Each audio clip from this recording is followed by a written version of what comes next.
تم پرندوں سے دل بہلایا کرو، سپاہ گری اس آدمی کے لیے ایک خطرناک کھیل ہے جو عورت اور شراب کا دل دادا ہو۔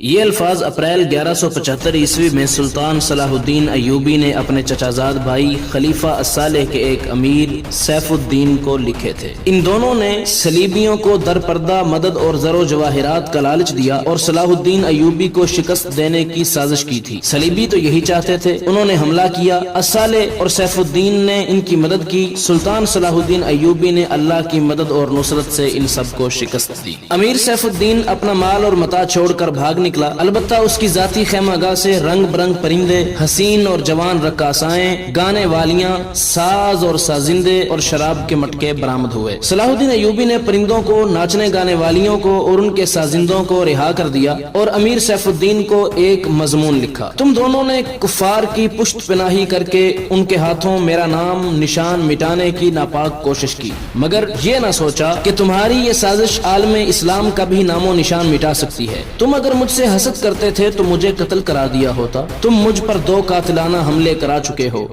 دونوں ناکام رہے۔ اب ایک کوشش اور کر کے دیکھو، ہو سکتا ہے کامیاب ہو جاؤ۔ اگر تم مجھے یہ یقین دلا دو کہ میرا سر میرے تن سے جدا ہو جائے تو اسلام اور زیادہ سر بلند ہوگا، تو رب کعبہ کی قسم میں تمہاری تلوار سے اپنا سر کٹواؤں گا اور تمہارے قدموں میں رکھ دینے کی وصیت کروں گا۔ میں تمہیں صرف یہی بتا دینا چاہتا ہوں کہ کوئی غیر مسلمان کا دوست نہیں ہو سکتا۔ تاریخ تمہارے سامنے ہے، اپنا ماضی دیکھو۔ شاہ فرینک اور ریمانڈ جیسے اسلام دشمن صلیبی تمہارے دوست صرف اس لیے بنے کہ تم نے انہیں مسلمانوں کے خلاف میدان میں اترنے کی شہ اور مدد دی تھی۔ اگر وہ کامیاب ہو جاتے تو ان کا اگلا شکار تم ہوتے، اور اس کے بعد ان کا یہ خواب بھی پورا ہو جاتا کہ اسلام صفحہ ہستی سے مٹ جائے۔ سنو کہ تم جنگجو قوم کے فرد ہو، فن سپاہ گری تمہارا قومی پیشہ ہے۔ ہر مسلمان اللہ کا سپاہی ہے، مگر ایمان اور کردار بنیادی شرط ہے۔ تم پرندوں ہی سے دل بہلایا کرو، سپاہ گری اس آدمی کے لیے ایک خطرناک کھیل ہے جو عورت اور شراب کا دل دادا ہو۔ میں تم سے درخواست کرتا ہوں کہ میرے ساتھ تعاون کرو اور میرے ساتھ جہاد میں شریک ہو جاؤ۔ اگر یہ نہ کر سکو تو میری مخالفت سے باز آ جاؤ، میں تمہیں کوئی سزا نہیں دوں گا۔ اللہ تمہارے گناہ معاف فرمائے، آمین۔ عزیز ناظرین، یہ خط سلطان صلاح الدین ایوبی نے اپنے چچا زاد بھائی خلیفہ الصالح اور اس کے ایک امیر سیف الدین کو لکھا تھا، جنہوں نے 1175 عیسوی میں سلطان صلاح الدین پر عیسائیوں کی جانب سے قاتلانہ حملہ کروانے کی سازش رچی تھی۔ ایک یورپی مورخ لین پول لکھتا ہے، سلطان صلاح الدین ایوبی کے ہاتھ جو مال غنیمت لگا اس کا کوئی حساب نہیں تھا۔ جنگی قیدی بھی بے انداز تھے۔ صلاح الدین ایوبی نے تمام تر مال غنیمت 3 حصوں میں تقسیم کیا۔ ایک حصہ جنگی قیدیوں میں تقسیم کر کے انہیں رہا کر دیا، دوسرا حصہ اپنی سپاہ اور غریبوں میں تقسیم کیا، اور تیسرا حصہ مدرسہ نظام الملک کو دے دیا۔ اس نے اسی مدرسے سے تعلیم حاصل کی تھی، نہ خود کچھ رکھا نہ اپنے کسی جرنیل کو کچھ دیا۔ اس کا نتیجہ یہ ہوا کہ جنگی قیدی جن میں بہت سے مسلمان تھے اور باقی غیر مسلم رہا ہو کر سلطان صلاح الدین ایوبی کے کیمپ میں جمع ہو گئے اور اس کی اطاعت قبول کر لی۔ لہذا ایوبی کی کشادہ ظرفی اور عظمت دور دور تک مشہور ہو گئی۔ عزیزان گرامی، اس سے پہلے حسن بن صبا کے پر اسرار فرقے فدائی، جنہیں یورپی مورخوں نے قاتلوں کا گروہ لکھا ہے، سلطان صلاح الدین ایوبی پر 2 بار قاتلانہ حملے کر چکے تھے، لیکن خدائے ذوالجلال کو اپنے اس عظیم مرد مجاہد سے بہت کام لینا تھا۔ دونوں بار ایک معجزہ ہوا کہ اسلام کا یہ محافظ بال بال بچ گیا۔ اس پر تیسرا قاتلانہ حملہ اس وقت ہوا جب وہ اپنے مسلمان بھائیوں اور صلیبیوں کی سازش کی چٹان کو شمشیر سے ریزہ ریزہ کر چکا تھا۔ امیر سیف الدین میدان سے بھاگ گیا، مگر وہ صلاح الدین ایوبی کے خلاف حسد اور کینے سے باز نہ آیا۔ اس نے حسن بن صبا کے قاتل فرقے کی مدد حاصل کر لی۔ یہ فرقہ ایک مدت سے اسلام کی آستین میں سانپ کی طرح پل رہا تھا۔ اس کا تفصیلی تعارف بہت ہی طویل ہے، مختصر یہ کہ جس طرح زمین سورج سے الگ ہو کر گناہوں کا گہوارہ بن گئی ہے، اسی طرح حسن بن صبا نام کے ایک آدمی نے اسلام سے الگ ہو کر نبیوں اور پیغمبروں والی عظمت حاصل کرنے کا منصوبہ بنایا۔ وہ اپنے آپ کو مسلمان ہی کہلاتا رہا اور ایسا گروہ بنا لیا جو طلسماتی طریقوں سے لوگوں کو اپنا پیروکار بناتا تھا۔ اس مقصد کے لیے اس گروہ نے نہایت حسین لڑکیاں، نشہ آور جڑی بوٹیاں، ہپناٹزم اور چرب زبانی جیسے طریقے اختیار کیے، بہشت بنائی جس میں جا کر پتھر بھی موم ہو جاتے تھے، اپنے مخالفین کو ختم کرنے کے لیے قاتلوں کا ایک گروہ تیار کیا، قتل کے طریقے خفیہ اور پراسرار ہوتے تھے۔ اس فرقے کے افراد اس قدر چالاک، ذہین اور نڈر تھے کہ بھیس اور زبان بدل کر بڑے بڑے جرنیلوں کے باڈی گارڈز تک بن جاتے تھے، اور جب کوئی پراسرار طریقے سے قتل ہو جاتا تھا تو قاتلوں کا سراغ ہی نہیں ملتا تھا۔ کچھ عرصے بعد یہ فرقہ قاتلوں کا گروہ کے نام سے مشہور ہو گیا۔ یہ لوگ سیاسی قتل کے ماہر تھے، زہر بھی استعمال کرتے تھے جو حسین لڑکیوں کے ہاتھوں شراب میں دیا جاتا تھا۔ بہت مدت تک یہ فرقہ اسی مقصد کے لیے استعمال ہوتا رہا۔ اس کے پیروکار فدائی کہلاتے تھے۔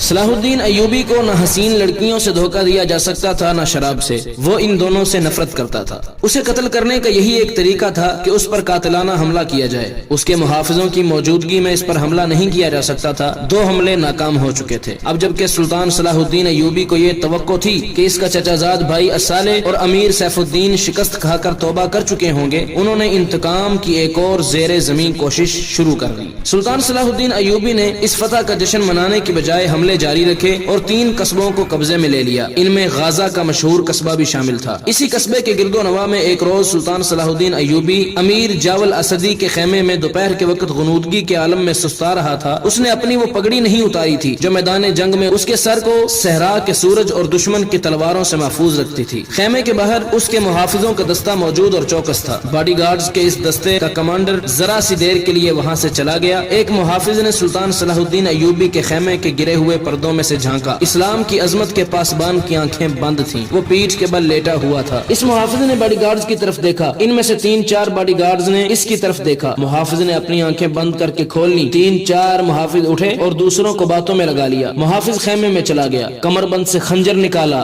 دبے پاؤں چلا اور پھر چیتے کی طرح سوئے ہوئے سلطان صلاح الدین ایوبی پر جست لگائی۔ خنجر والا ہاتھ اوپر اٹھا، عین اسی وقت سلطان ایوبی نے کروٹ بدل لی۔ یہ نہیں بتایا جا سکتا کہ محافظ خنجر کہاں مارنا چاہتا تھا، دل میں یا سینے میں، مگر ہوا یوں کہ خنجر سلطان صلاح الدین ایوبی کے پگڑی کے بلائی حصے میں اتر گیا اور سر سے بال برابر دور رہا۔ پگڑی سر سے اتر گئی۔ سلطان صلاح الدین ایوبی بجلی کی تیزی سے اٹھا۔ اسے یہ سمجھنے میں دیر نہ لگی کہ یہ سب کیا ہے۔ اس سے پہلے ایسے 2 حملے ہو چکے تھے۔ اس نے اس پر بھی حیرت کا اظہار نہ کیا کہ حملہ آور اس کے اپنے باڈی گارڈز کے لباس میں تھا، جسے اس نے خود اپنے باڈی گارڈز کے لیے منتخب کیا تھا۔ اس نے ایک سانس جتنا عرصہ بھی ضائع نہ کیا۔ حملہ آور اس کی پگڑی سے خنجر کھینچ رہا تھا۔ ایوبی سر سے ننگا تھا۔ اس نے حملہ آور کی ٹھوڑی پر پوری طاقت سے گھونسا مارا، ہڈی ٹوٹنے کی آواز سنائی دی۔ حملہ آور کا جبڑا ٹوٹ گیا تھا، وہ پیچھے کو گرا اور اس کے منہ سے ہیبت ناک آواز نکلی۔ اس کا خنجر صلاح الدین ایوبی کی پگڑی میں رہ گیا تھا۔ ایوبی نے اپنا خنجر نکال لیا۔ اتنے میں 2 محافظ دوڑتے ہوئے اندر آئے، ان کے ہاتھوں میں تلواریں تھیں۔ سلطان ایوبی نے انہیں کہا کہ اسے زندہ پکڑ لو، مگر یہ دونوں محافظ سلطان صلاح الدین ایوبی پر ٹوٹ پڑے۔ صلاح الدین ایوبی نے ایک خنجر سے 2 تلواروں کا مقابلہ کیا۔ یہ مقابلہ 1-2 منٹ کا تھا کیونکہ تمام باڈی گارڈز اندر آ گئے تھے۔ صلاح الدین ایوبی یہ دیکھ کر حیران رہ گیا کہ اس کے باڈی گارڈز 2 حصوں میں تقسیم ہو کر ایک دوسرے کو لہو لہان کر رہے تھے۔ اسے چونکہ معلوم نہیں تھا کہ ان میں اس کا دشمن کون اور دوست کون ہے، وہ اس مارکے میں شریک نہ ہو سکا۔ کچھ دیر بعد